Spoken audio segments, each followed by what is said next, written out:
तो टेक्नोलॉजी आप कह रहे हो इसने कला को मार दिया है। टेक्नोलॉजी ने फोटोग्राफी को रिच जरूर किया है, बहुत प्यूरिटन नजरिए से ना देखें कि ये चूंकि हम पुराने स्कूल से आते हैं तो हमें आर्ट वोट लगता है। तो मोबाइल फोटोग्राफी हो रही है, उसमें बहुत सारे लोग अच्छी तस्वीरें खींच रहे हैं।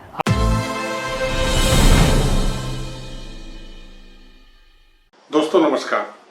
परफेक्ट पिक्चर पर आपने पिछली वीडियो में देखा एक पत्रकार, उपन्यासकार, संपादक और फोटोग्राफर प्रदीप सौरभ को आपने देखा सुना। उनकी इंटरेस्टिंग बातें थी। उसको इसी कड़ी को हम आगे बढ़ाते हुए वीडियो और देने जा रहे हैं। प्रदीप सौरभ से मैंने बात किया है और आज की बात है फोटोग्राफी को लेकर के, ज्यादातर कि पहले की फोटोग्राफी और आज की फोटोग्राफी में विशेष रूप से क्या परिवर्तन दिखते हैं और आज की फोटोग्राफी उनकी नजर में है कहाँ। फोटोग्राफी है आज फोटोग्राफरों का धंधा हो गया है मंदा। अगर मैं बहुत स्पष्ट कहूं, धंधा सिर्फ जर्नलिज्म में, इन जनरल आप शादी ब्याह में भी आप देखिए कि वो अलग तरह के पैकेज आ रहे हैं। 10 लाख का उसमें क्रेन से फिल्में भी बन रही, मूवी बन रही है। लेकिन जैसे पहले होता था कि तीर्थ स्थानों या कहीं घूमने जाते थे तो फोटोग्राफरों की एक जमात होती थी, क्योंकि क्लिक करेंगे आप, नहीं आपको डाक से भेजेंगे और आती भी थी फोटोग्राफ्स। तो ये जो टेक्नोलॉजी आप कह रहे हो इसने कला को मार दिया है। टेक्नोलॉजी ने फोटोग्राफी को रिच जरूर किया है, कलर्स को लेकर, क्योंकि वो सब कुछ मैनुअल था। पहले हमारे टाइम में जब आप शुरू किए थे तभी का मैं भी हूँ, तब हम कल्पना भी नहीं कर सकते थे।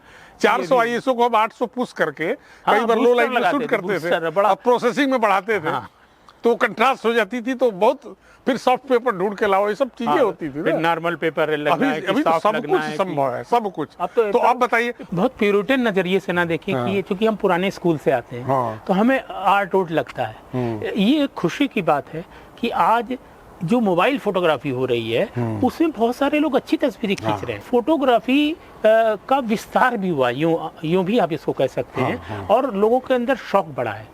अगर आप आज कोई मोबाइल फोन कैमरा मोबाइल इसलिए नहीं खरीदने जा रहा है कि उसमें फोन में अच्छी बात होती है कि नहीं आती। मोबाइल का काम क्या है, कॉल आए कॉल जाए। लेकिन जब मोबाइल खरीदते हुए पहला सवाल होता है दुकानदार से, भैया कैमरा अच्छा देना। मैं कहूँगा ये जागरूकता है लोगों के बीच में, और ठीक है उस तरह से एज ए प्रोफेशन फोटोग्राफी का नुकसान कह सकते हैं कि जो जगह जगह पे लोगों की रोजी रोटी चलती थी विभिन्न स्थानों पे, पर्यटन स्थलों में, वो उनको नुकसान हुआ है। लेकिन ओवरऑल फोटोग्राफी को कला के तौर पर मान्यता, उसका एप्रिसिएशन आज की तारीख में पहले की तुलना में ज्यादा हुआ है। ऐसा मैं मानता हूँ। नहीं, बहुत सारे अखबारों पे काम किया हमने, 1-2 अखबार में तो काम किया नहीं। शुरुआत में उत्तर प्रदेश में अखबारों में घूमते रहे, बिना पैसे के भी काम कई अखबारों में गए, तो वो मेरे लिए, मैं उसको मानता हूँ वो प्रशिक्षण रहा मेरा, है ना। कॉलम लिखे कई अखबारों में, जागरण में लिखा मैंने, लीड स्टोरी आमतौर पर लिखते थे। जब कानपुर में मैं था, कानपुर में ही मैं आज मैं घूमता ही ना कॉलम लिखता था। फिर फाइनली मैं क्या कहते हैं कि साप्ताहिक हिंदुस्तान, किसी का भी सपना होता है कि अगर हिंदी पत्रकार है तो हिंदुस्तान टाइम्स समूह या टाइम्स ऑफ इंडिया समूह में वो चला जाए, और फिर उसमें धर्मयुग या साप्ताहिक हिंदुस्तान में उसको नौकरी मिल जाए, तो वो उसका कहते हैं ना कि चारों धाम की यात्रा हो गई, गंगा नहा लिए। तो कम उम्र में ही साप्ताहिक हिंदुस्तान में मुझे नौकरी मिल गई, और वहाँ पर बहुत सारा कुछ सीखने को मिला।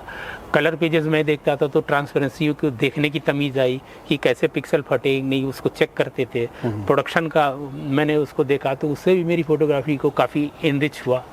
तो पत्रकारिता में फिर वहाँ से फिर दैनिक हिंदुस्तान में आया, देश के विभिन्न कोनों में काम किया, गुवाहाटी में काम किया, शिमला में काम किया, अहमदाबाद काम किया, रोहतक काम किया, चंडीगढ़ काम, तमाम राज्यों में ट्रैवलिंग करी, और अलग अलग तरह के अनुभव हुए। नॉर्थ ईस्ट में दूसरे तरह की आतंकवाद था, गुजरात का आतंकवाद सांप्रदायिक आतंकवाद था।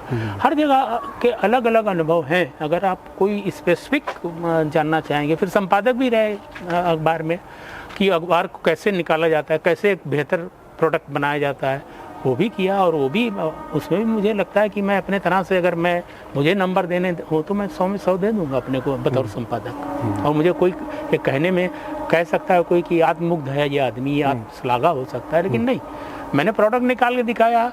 और दिल्ली ऐसे शहर के अंदर और भी प्रोडक्ट थे, उसके सामने रखकर लोगों ने देखा, उसकी चर्चा की और लोगों ने प्रशंसा की।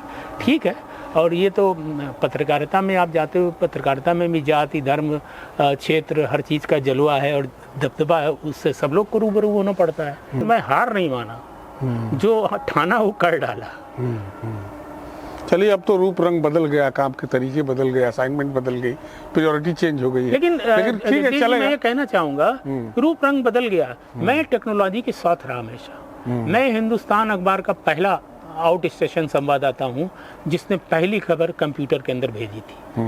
हुआ क्या कि अचानक हमारे चैम्बरों में आके कंप्यूटर रख गया, उसके ऊपर एक फैक्स मैसेज था कि आज के बाद फैक्स से खबरें स्वीकार नहीं की जाएंगी। कंप्यूटर सामने था, क्योंकि इंग्लिश का कंप्यूटराइजेशन हो चुका था, तो हमने अंग्रेजी वाले ऑपरेटर सबने क्या है, टाइपिंग मुझे आती थी, तो मैंने पहले ही दिन उस कंप्यूटर में खबर भेजी और वो छपी।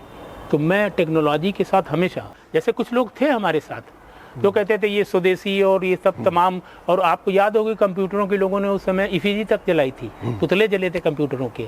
तो लेकिन उस दौर में मैं कंप्यूटर सीख रहा। मुझे लगता है कि कलम जो हम लोग लगा के चलते हैं ऊपर, वो सिर्फ सिग्नेचर करने के लिए काम आती है बैंकों में, इसके अलावा कुछ लिखा नहीं जा रहा है कलम। बहुत धन्यवाद आपका। साथियों, आपने सुना प्रदीप सौरभ को।